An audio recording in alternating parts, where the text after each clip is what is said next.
Konrad Styner, Doctor of Medicine. Tonight's story has the title, The Laughter and the Weeping. Guardian of birth, healer of the sick, comforter of the aged.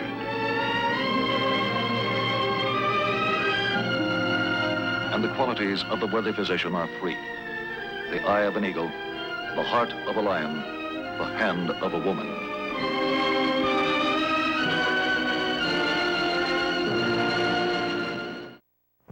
Our actual case history tonight concerns the field of plastic surgery. The object in point, a surgical knife. The case in point, Harold John Sutherland. Professionally, he's known as Lord Harold Percival Sutherland. He's 34 years old, unmarried. Thus far, his life has not been without tragedy. At the age of 12, his twin brother was struck down and killed by a hit-and-run driver. The disaster carved a lasting impression on the mind of an already sensitive boy. Graduated from high school at the age of 17, Harold entered college with one goal in view: to earn his master's degree in English literature, and ultimately a certificate as a qualified teacher in the same field of learning. But toward the end of his second year in college, his father sustained critical injuries in an auto accident and became permanently bedridden. So at the age of 19, Harold quit his studies in order to support his mother and his invalid father, and he sought quick, profitable employment. Because of his unusual physical development and his athletic ability, he gained a foothold in professional wrestling almost immediately. From the very beginning, he hated it. But it meant quick money, and that's what he needed for the support of his parents. In a few months, he'd be free to get a better job, a chance to continue his education. But it didn't happen. A few months lengthened into a year, and 2 years, 5 years, 10 years. A chance to return to his studies. Somehow, he managed to keep that hope alive. But another few years and his last hope died. There was no chance. To Harold Sutherland, there was nothing else left. It had to be wrestling. For him, there was no other job. Any bitterness he felt was tempered with the knowledge that he had devoted 15 years of his life to two people he loved most. One of them, his mother, died a year ago. Now death threatens his aging father, still an invalid. 12 hours ago, he suffered a brain hemorrhage, a stroke. The outcome is still in doubt. Still the same? Hasn't there been any change at all? I called Dr. Getz, the neurologist, in consultation. He agrees with the diagnosis. Cerebral hemorrhage, same area of the brain as last time. This time it's more serious. Is he gonna die? It's not very encouraging, Hal. His chances aren't very good. It's getting late.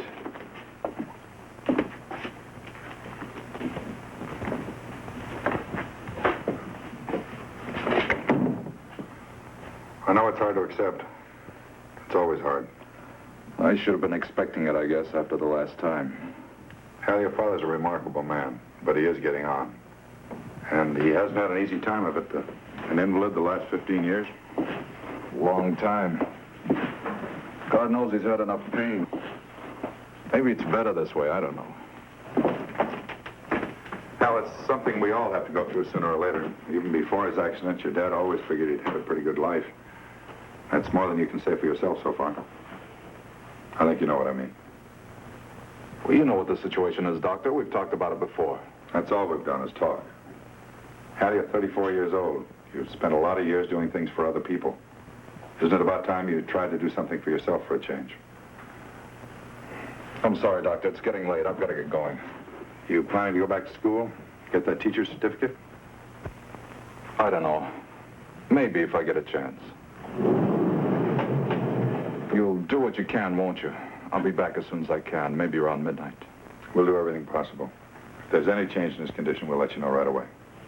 Thank you, Doctor. Hal, think about what I said about the future. About trying to do something for yourself for a change. Seriously. All right, Doctor. I don't know how it can change anything, but I'll think about it.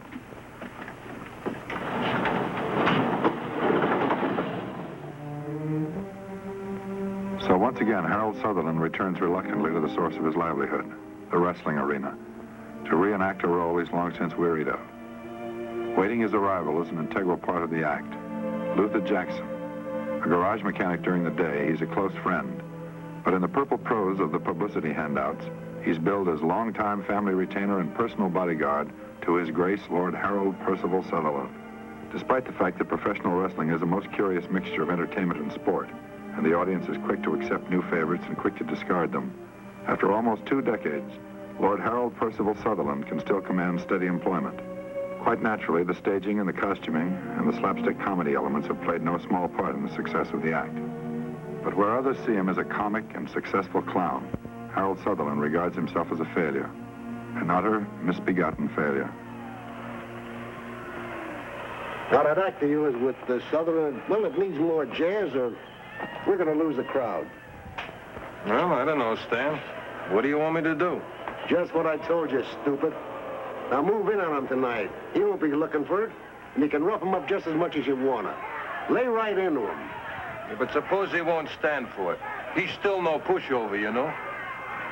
Well, you do like I said and don't worry. He won't even know what's happening. Now get in there and give him the business.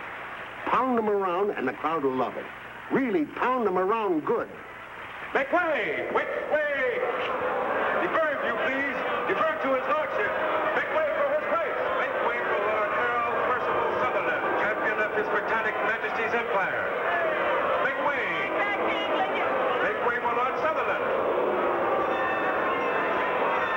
Ladies and gentlemen, tonight by popular demand, promoter Stanley Gentleman Thompson presents 2 of the outstanding contenders for the World Wrestling Crown in what we call an unprecedented grudge match. In the white corner, our own regional heavyweight champion, All-American handsome Chuck Strong. He will put his crown on the line tonight against that very colorful invader from overseas, champion of the Empire, Lord Harold Percival Sutherland.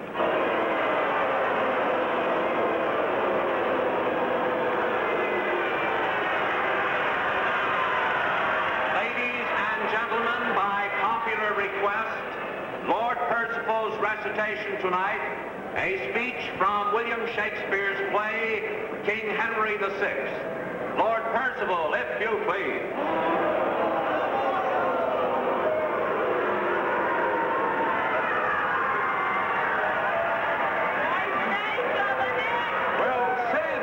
Kingdom then for Richard. What other pleasure can the world afford? I'll make my heaven in a lady's lap, and deck my body with gay ornaments, and wit sweet ladies with my words and looks. Oh, miserable thought! And more unlikely than to accomplish 20 golden crowns. Why, love was swarmy in my mother's womb, and for I should not deal in her soft laws, she did corrupt frail nature with some bribe, to shrink mine arm up like a withered shrub, to put an envious mountain on my back, where sits deformity to mock my body, to shape my legs of an unequal size, then to disproportion me in every part, like to a chaos, or an unlicked werewolf that carries no impression like the dam. And am I then a man to be beloved? Oh, monstrous fault, to harbor such a thought. Are you sick to your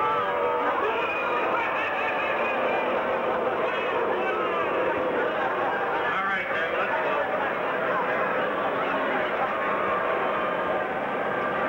All right, men.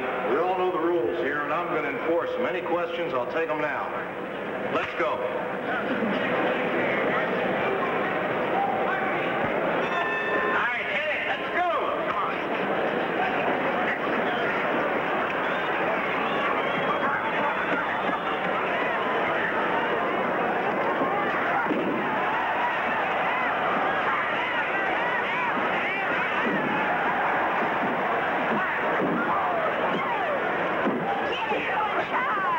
Give it to him! Oh, that's a way to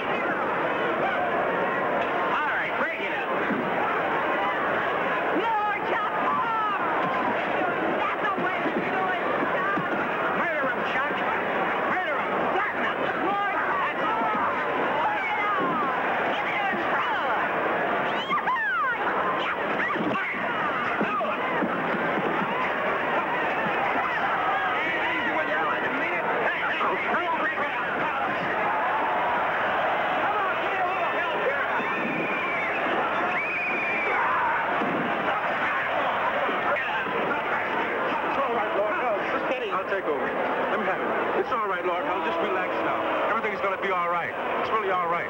Just relax. It's okay, Lord Hell. I'm going back to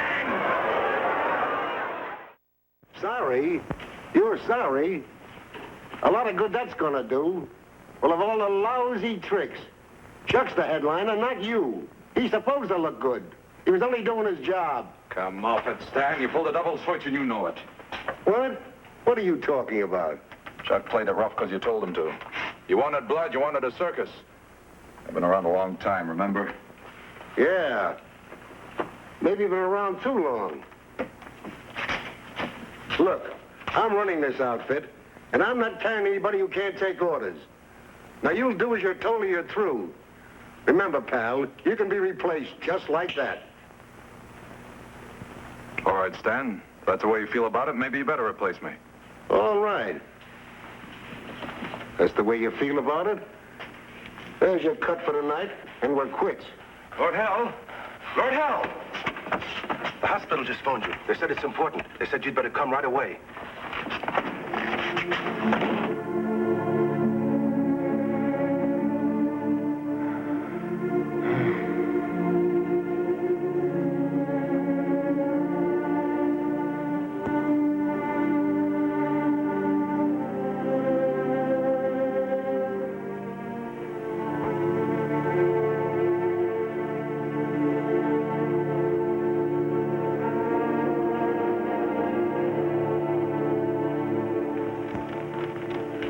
Meanwhile, you have to go on living. How about yourself? Got any plans? No, I guess not. I don't know. Everything seems kind of empty. Nothing to work for anymore. Yeah, you said you quit your wrestling job tonight. How about going back to school and getting that teacher's credential? That's what you always wanted, isn't it? I haven't thought about it much lately. It's been too long. It wouldn't work. Oh, why not? Money, for one thing. There's been a lot of expenses. Haven't been able to save much, not enough to drop everything and go back to school. That's not a very good excuse, is it? Ever since I've known you, you've been a pretty resourceful fellow. I think you could work it out to go back to school and get that teacher's credential if you really want it. It is, isn't it? All right, it is. But take a look at this again. How about it? Can't you just picture me in a class with a bunch of 20-year-olds? Lord Sutherland goes to college. Be a great picture, wouldn't it? Hal, age is no argument. There are plenty of people older than you in college right now. With a face like this? I've told you about that a half a dozen times. In my opinion, plastic surgery would make all the difference in the world. Look, Doctor, I know what you're trying to do, and I appreciate it. But let's face it, I'm in no position to go to a plastic surgeon. And if I could, how much good would it do me? Well, you've never been examined by a plastic surgeon. How would you know? I've heard of some cases. Plastic surgeons aren't miracle men. Besides, they wouldn't be interested in a case like mine. I'm no rich old lady who wants to have her face lifted, or a movie star who has to look good. Well, you've got a pretty strange impression of plastic surgeons. Sure, there's some doctors who confine their practice to cases like that, and in their own way, they're important. But plastic surgery goes far beyond that. They're curing everything from leg ulcers by a skin graft to repairing major features that have been destroyed by accident or disease. That's fine, Doctor. Maybe it could help a little. But who cares? I'm a wrestler. It doesn't make any difference. It makes all the difference in the world, and you know it. It could change your whole life for the better. It's no use, Doctor. It's a waste of time. Thanks, anyway.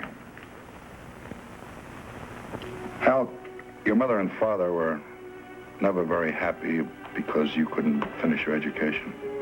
All right? They knew you weren't happy. They knew you wanted to be a teacher more than anything else in the world. I suppose so. Well, if you won't do it for yourself, how about doing it for them? What do you say? You win, Doctor. Name the time and place, and I'll be there.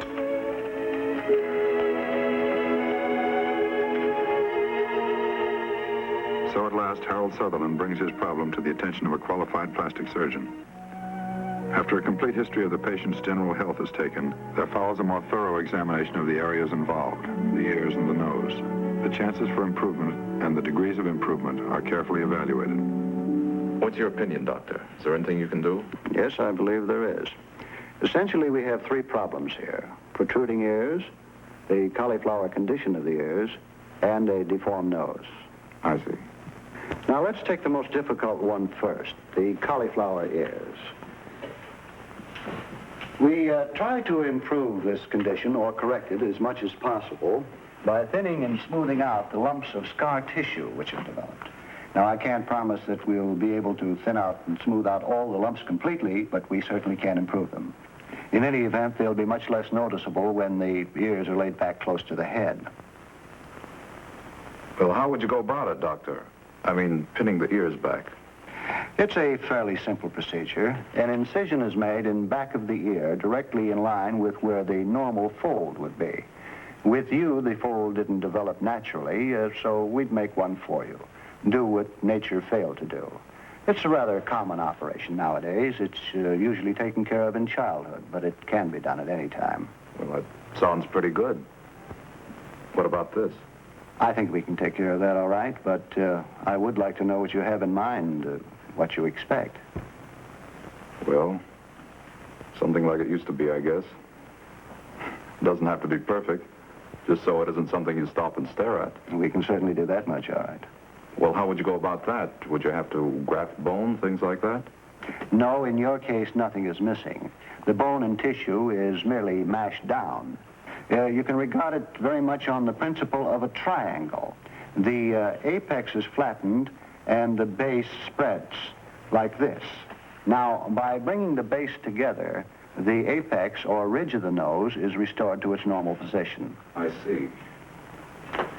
By the way, Doctor, there is something else. I guess I should have mentioned it before. What I mean is, well, how much will it cost?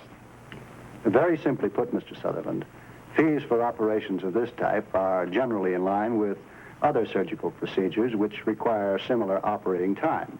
I mean, appendectomies or gallbladder operations, for example. That includes... I think I know what you're talking about now, Doctor. It's a lot different from what I thought.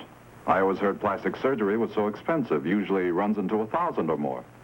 A lot of people have that impression, unfortunately. It's certainly far from the truth.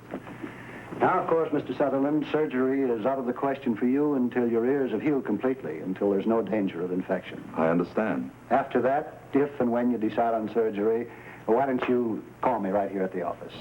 Thank you, Doctor. I'll call you. So you want to come back to work for me, huh? All right, you can come back. Thanks a lot, Stan. It's nice of you. Under one condition. Did you sign a firm 18-month contract with me? And that means for the next 18 months you're in the ring, you'll do exactly what I say.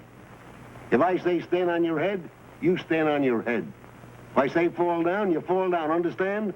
You'll get the same money, same billing, and no complaints. All right, Stan. No complaints. Okay, it's a deal. Say, glad to see you getting some sense, Percy. What happened? How come you came back? Because I'm leaving you, Stan.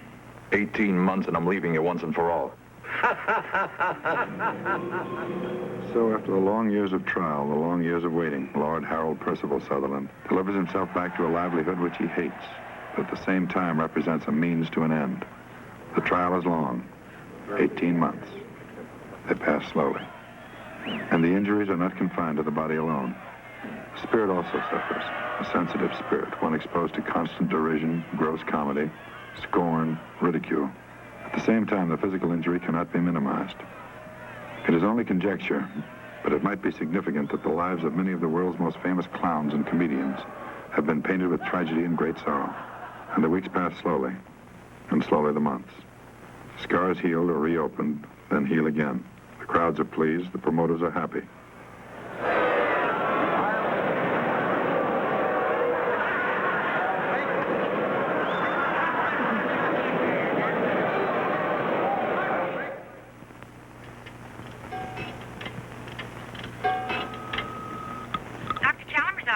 Hello, this is Harold Sutherland speaking.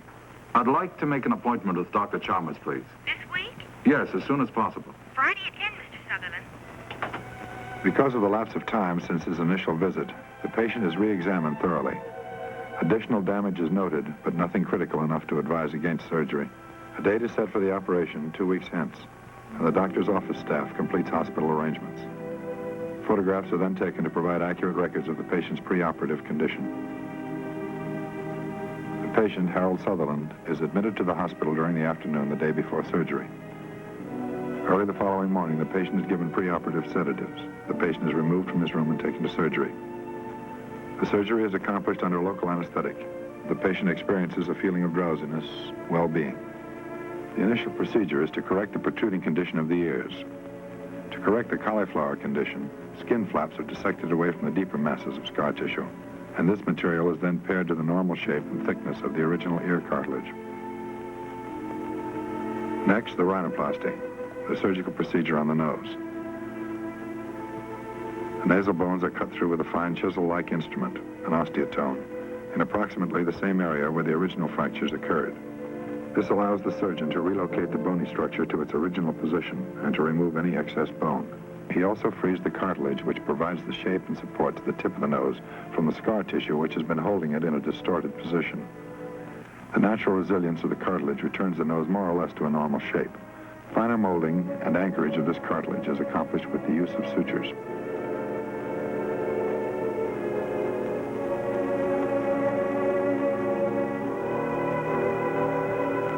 The day after surgery, the patient returns home. After 3 days, at the physician's office, the gauze packings are removed from the nostrils, the metal nose splint is taken off, and adhesive tape strapping is changed. This same tape strapping will remain on a full week after the first change of dressing. The ear bandages are changed at 3-day intervals. Then after 10 days, all bandages are removed. In 2 weeks, some amount of discoloration and swelling can be detected by doctor and patient, but not by the casual observer. After 2 months, almost all of the swelling is gone, and post-operative pictures are taken. Why, yes, send him in. Friend of yours. Howard, Konrad? brought the journal back. Thanks a lot. Pleasure. I think you know the patient, don't you, Doctor? Oh, Harold Sutherland. How about this? You finally got it done. That's right. Well, congratulations. You really did get yourself fixed up. He did fine, didn't he? It should look even better when the swelling's gone. It looks great right now. What have you been doing with yourself lately? Oh, I've been working in the garage at night, brushing up on my books some during the day. You're going to finish up? You're going back to state teachers? Solid 2 years. Fall semester opens a week from tomorrow. Oh, that's wonderful. That's just wonderful. Decide what you're going to major in. You know as well as I do. Corrupt frail nature with some bribe. To shrink mine arm up like a withered shrub, to make an envious mountain on my back. Where sits deformity of, where sits deformity? Sorry, Mr. Sutherland, I forget. All right, Donald, that was a fair try. But I think you were too busy memorizing to grasp the real meaning of the words. Now, I'm no expert, but I have read in public before. Maybe this might give you a better idea of what Shakespeare was trying to say in this speech. Oh, miserable thought. And more unlikely than to accomplish 20 golden crowns. My love forswore me in my mother's womb, and for I should not deal in her soft laws, she did corrupt frail nature with some bribe, to shrink mine arm up like a withered shrub, to put an envious mountain on my back, where sits deformity to mock my body, and to shape my legs of an unequal size, and to disproportion me in every part, like to a chaos, or an unlicked bare whelp that carries no impression like the dam. And am I then a man to be beloved?